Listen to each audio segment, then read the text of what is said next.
If there is $10,000 sitting in a savings account right now, roughly $300 of its value disappears every year. Not because it was spent, not because it was stolen, but because it simply sat there. This loss is invisible.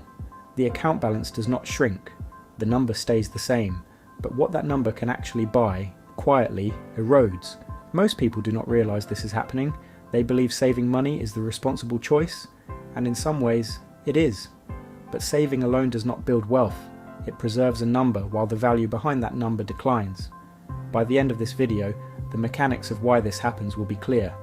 Not through motivation or promises, but through a precise understanding of how money behaves when it moves versus when it sits still. The standard financial advice given to most people is simple. Save money. Put aside a percentage of each paycheck.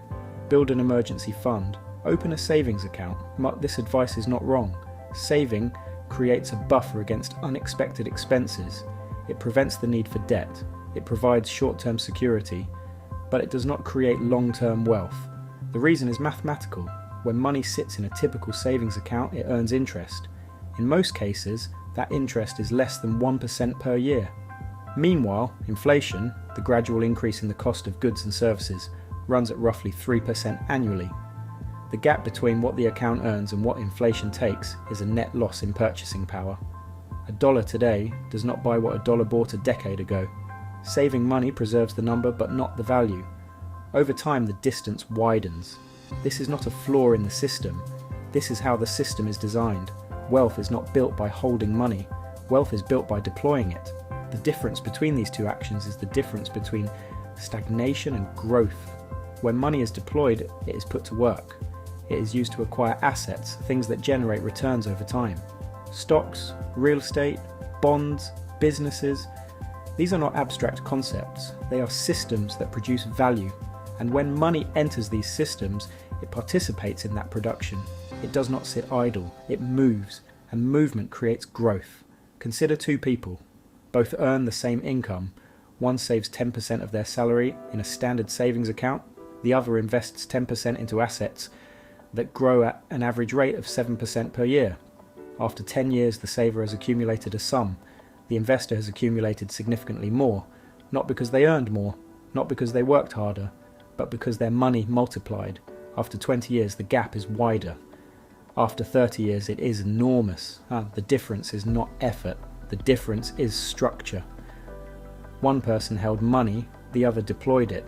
This is where most financial education stops. People are told to invest, but they are not told why it works or what it actually means. Investing is not gambling. It is not speculation. Investing is the transfer of capital into systems that produce value over time. A business generates revenue. Real estate generates rent. Stocks represent ownership in companies that grow. When money is placed into these systems, it does not decay. It compounds. Compounding is the process by which gains generate further gains. It is not linear, it is exponential, and it is the single most powerful force in wealth creation. The reason this is not taught in schools is structural. Schools prepare individuals for employment, not ownership. The curriculum is designed to produce workers who can follow instructions, complete tasks, and receive wages. There is no course on capital deployment. There is no class on how assets multiply. The system assumes most people will earn, spend, and save in small increments. But even when income rises, wealth often does not. The reason is lifestyle inflation. As earnings increase, spending increases with it. A larger apartment, a newer car, more expensive habits. These are not inherently bad choices, but they represent a fundamental misunderstanding. Wealth is not built by spending more. Wealth is built by widening the gap between what is earned and what is spent, and then deploying that gap into systems that compound. Every dollar spent on consumption is a dollar that cannot be deployed. Every dollar deployed is a dollar that can multiply. Debt accelerates the problem. Consumer debt operates in reverse. Instead of money compounding in favor of the holder, it compounds in favor of the lender. Interest on debt grows exponentially, just like returns on investments. But the exponential growth works against the borrower. Every month the balance expands. The longer the debt exists, the more it costs. This is why debt is one of the most effective barriers to wealth. It redirects future income toward past consumption. Breaking this cycle requires a shift in understanding. Money is not a reward for effort. Money is a tool for creating optionality. The more money deployed into systems that grow, the more options become available. Career changes become feasible. Risk can be taken without catastrophic consequences. This is what wealth actually provides, not luxury. Optionality. The path is not complicated, it is sequential. First, eliminate high interest debt.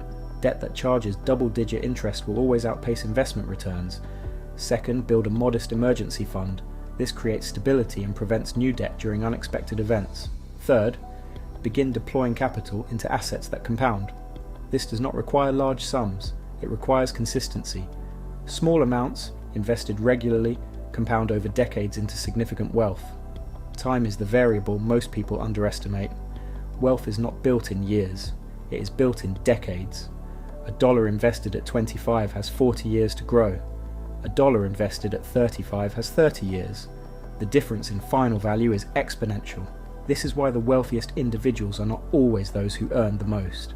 They are those who started earliest and remained consistent longest.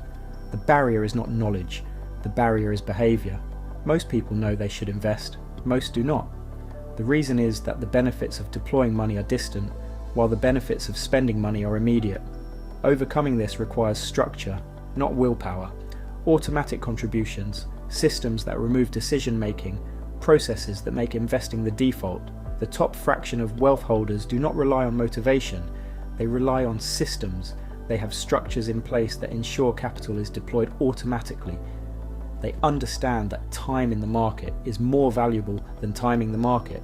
These are not secrets, they are disciplines, and they are available to anyone willing to implement them.